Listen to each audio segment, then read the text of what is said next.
Isang foreign manufacturer planong mamuhunan at magtayo ng char processing facility sa bansa.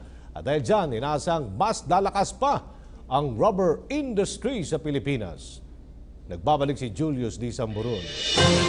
Asahan na ang kasunduan sa pagitan ng Department of Agriculture, Filipino Rubber Farmer Groups at Finland Tire Manufacturer. Sa ulat ng DA, planong mamuhunan at magtayo ang nasabing foreign tire company ng $200 million tire processing facility sa Southern Mindanao. Kasalukuyang nasa Davao at North Cotabato ang mga opisyal ng Black Donuts Engineering Incorporated para sa site validation and assessment. Binibisita na din nila ang iba pang rubber plantation sa Timog Mindanao. Sa planong pagpapalakas ng rubber industry ng bansa, magagamit ang itatayong pasilidad upang makapag-produce pa ng isang dekalidad na tire brand na magagamit sa mga pampasaherong sasakyan, cargo trucks at agricultural machineries. Sa datos nitong 2016, nakapag-produce lang ang Pilipinas ng higit 100 tons ng rubber. Umabot naman sa 4.5 milyong tons ang naiproduce ng Thailand at 3 milyon naman para sa Indonesia. Inaasahan na ang proyekto ay makakatulong sa pagpapataas ng produksyon ng dry rubber at least 150,000 metric tons para sa susunod na 10 taon.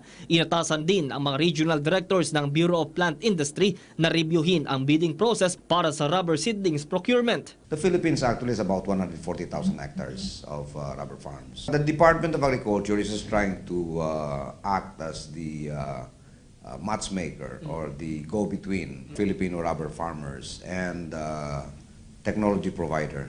Samantala, ibayo ding palalakasin ang pagbibigay ayuda sa mga magsasakang Pilipino at iba pang agri-workers sa pamamagitan ng kooperatiba. Ito ay matapos lumagda sa isang kasunduan ang DA at Cooperative Development Authority o CDA. We feel that we have to organize our farmers nationwide for them to be empowered, decent position against the manipulation of traders and middlemen. We're looking towards the establishment and organization of a national farmers Cooperatives Federation.